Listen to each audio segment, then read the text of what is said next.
नमस्कार सभी को। आज हम कार्य, ऊर्जा और शक्ति से संबंधित कुछ महत्वपूर्ण प्रश्नोत्तर जो हैं, शॉर्ट जो क्वेश्चन हैं, जो परीक्षा की दृष्टि से महत्वपूर्ण है, परीक्षा में आ सकते हैं, उनके बारे में अध्ययन करते हैं। कार्य, ऊर्जा, शक्ति। सबसे पहला प्रश्न है, कार्य का मात्रक क्या होता है या ऊर्जा का मात्रक क्या होता है? वो होता है जूल। अगला प्रश्न, यदि बल F और विस्थापन S के मध्य में थीटा कोण बन रहा है तो किए गए कार्य का मान होगा, सूत्र होगा FS कोस थीटा। इसके बारे में हम पहले के जो वीडियो हैं उनके बारे में पहले के जो वीडियो हैं उसमें समझ चुके हैं। तो W is equal to FS cos theta.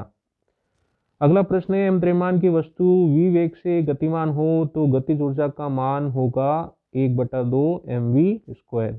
तो गतिज ऊर्जा जो होगी उसका मान होगा 1/2 mv²। गतिज ऊर्जा E k is equal to 1/2 mv²। यहाँ पे E k जो है वस्तु की गतिज ऊर्जा, m वस्तु का द्रव्यमान, v वस्तु का वेग है और m जो है वो नियत रहता है। तो वस्तु की गतिज ऊर्जा जो होगी वो वेग पर निर्भर करेगी, E k समानुपाती v²। तो वस्तु की गतिज ऊर्जा जो है उसके वेग के वर्ग के समानुपाती होती है। अगला प्रश्न है, m द्रव्यमान की वस्तु पृथ्वी से h ऊंचाई पर स्थित है तो उसकी स्थितिज ऊर्जा का मान होगा, उसका सूत्र होगा mgh। ये हमें पता है, पहले के वीडियो में हमने अध्ययन किया था।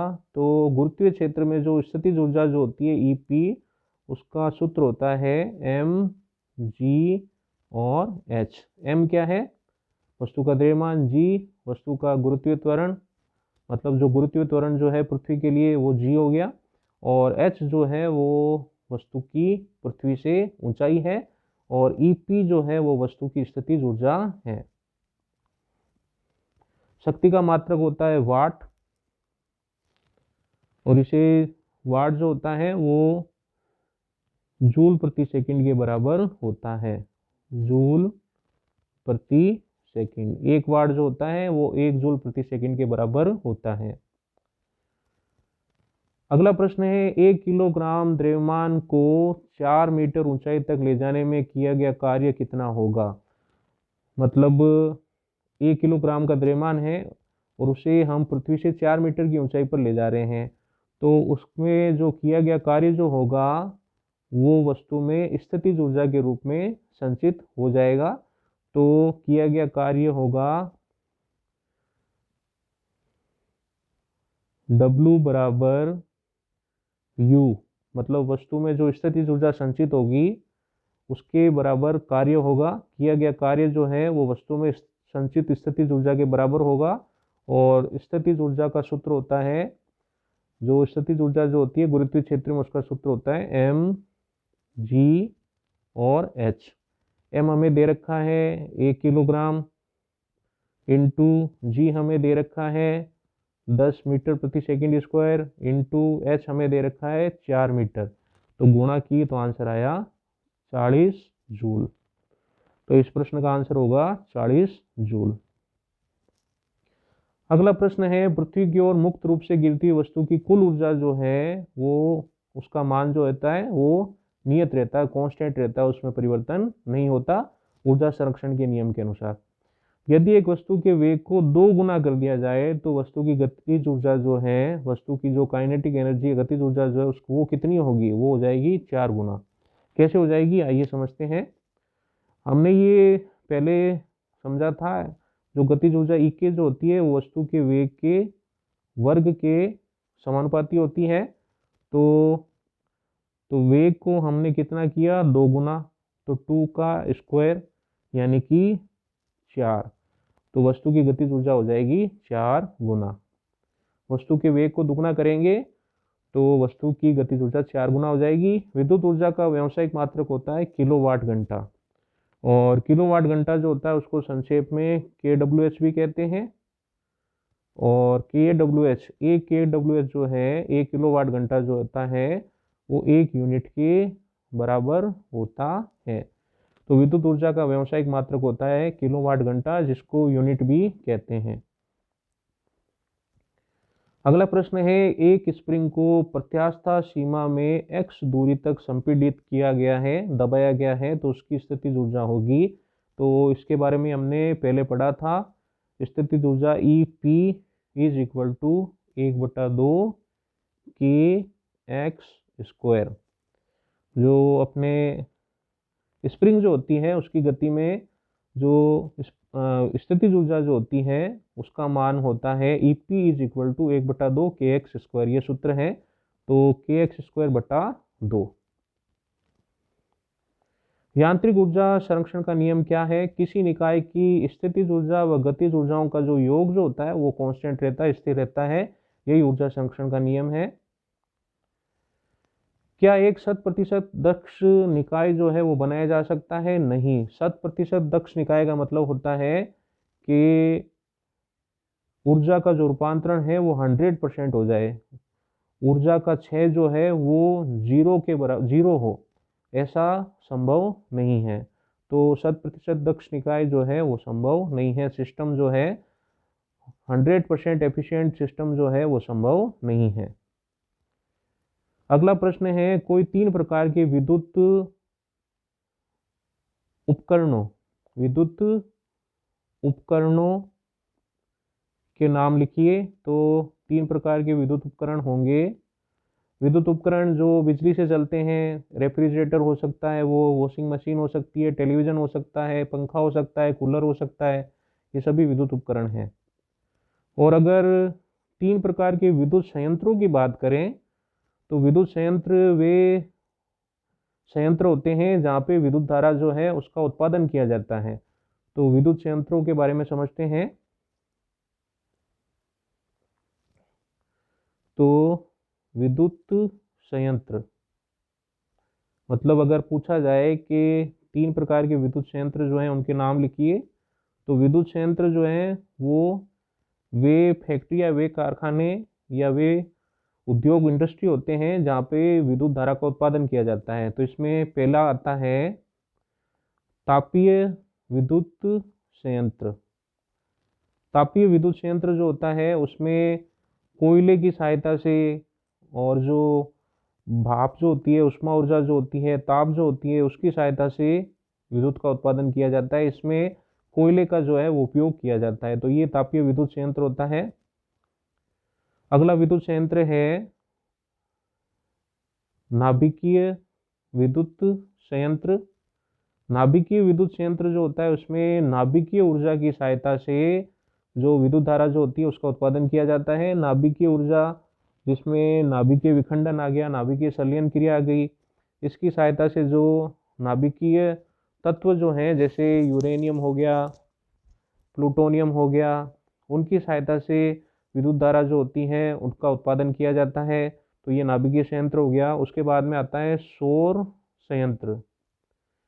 तो सौर संयंत्र जो होते हैं उसमें सौर ऊर्जा की सहायता से विद्युत धारा का उत्पादन किया जाता है। फिर पवन विद्युत संयंत्र भी होते हैं जिसमें पवन यानी कि वायु पवन की सहायता से, पवन की जो ऊर्जा जो होती है उसकी सहायता से विद्युत धारा का उत्पादन किया जाता है। इसमें बड़ी बड़ी जो पवन शक्तियाँ जो होती है उसका उपयोग किया जाता है। और ये खुले स्थानों में जहाँ पे हवा जो है, पवन जो है तेज गति से चलती है, वहाँ पे ये पवन संयंत्र लगाते हैं और इसमें पवन ऊर्जा से विद्युत ऊर्जा का निर्माण किया जाता है। सौर संयंत्र जो होते हैं उसमें सौर ऊर्जा जो होती है उसकी सहायता से विद्युत ऊर्जा या विद्युत धारा का उत्पादन किया जाता है। और नाभिकीय विद्युत संयंत्र जो होता है उसमें नाभिकीय ऊर्जा की सहायता से विद्युत धारा का उत्पादन किया जाता है। और तापीय विद्युत संयंत्र जो होता है उसमें कोयला जो है यानी कि जो रासायनिक ऊर्जा जो होती है उसको उससे भाप का निर्माण किया जाता है और उससे ऊष्मा का निर्माण किया जाता है और उसकी सहायता से विद्युत धारा का उत्पादन किया जाता है।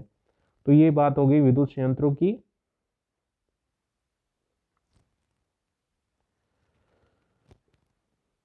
अगला प्रश्न है, शक्ति किसे कहते हैं? इसका मात्रक लिखिए। कार्य करने की जो दर होती है उसको शक्ति कहते हैं।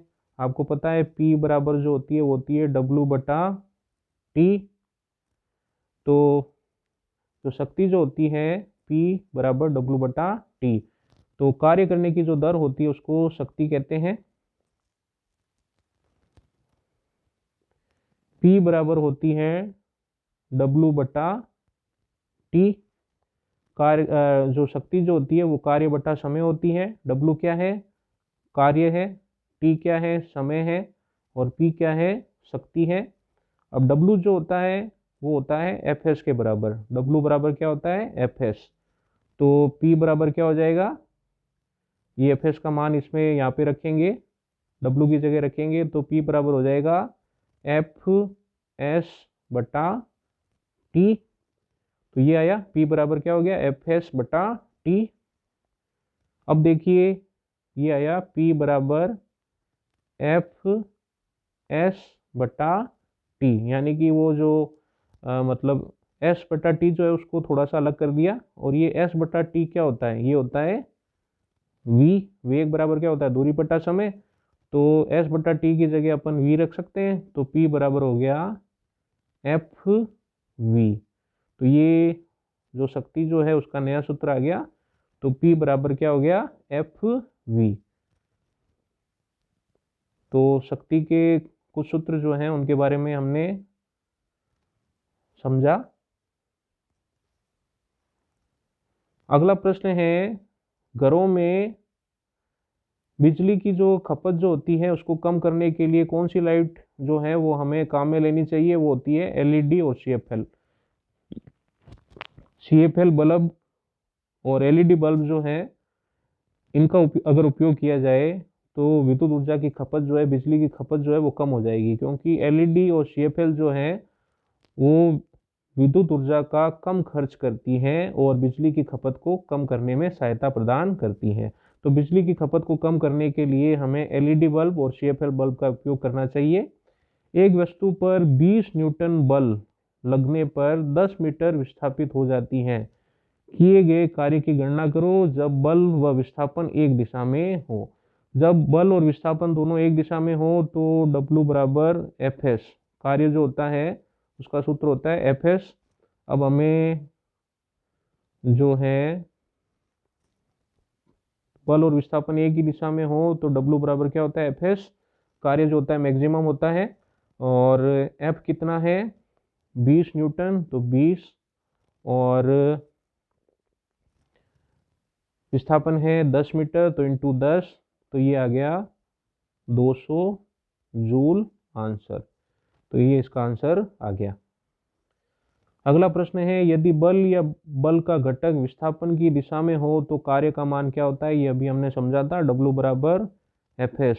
Fs जो है कार्य जो है वो धनात्मक होगा, पॉजिटिव होगा और मैक्सिमम होगा। इस कंडीशन में कार्य जो है वो क्या होगा? मैक्सिमम होगा, अधिकतम होगा। कार्य कैसी राशि है? अदिश राशि है। गुरुत्वीय ऊर्जा किसे कहते हैं? वस्तु में गुरुत्वाकर्षण बल के कारण जो ऊर्जा निहित होती है उसे गुरुत्वीय ऊर्जा कहते हैं। विद्युत क्षेत्र किसे कहते हैं? किसी आवेश के चारों ओर का वह स्थान जहां अन्य आवेश बल अनुभव करे उसे विद्युत क्षेत्र कहते हैं। तो विद्युत क्षेत्र किसे कहते हैं? किसी आवेश के चारों ओर का वह स्थान जहाँ पे कोई अन्य आवेश जो है वो बल अनुभव करे उसे विद्युत क्षेत्र कहा जाता है। तो इस प्रकार से हमने जो कार्य, ऊर्जा और शक्ति जो है उनके बारे में, उनसे संबंधित जो महत्वपूर्ण प्रश्न हैं उनके बारे में विस्तार से अध्ययन किया। तो जय हिंद, जय भारत, धन्यवाद।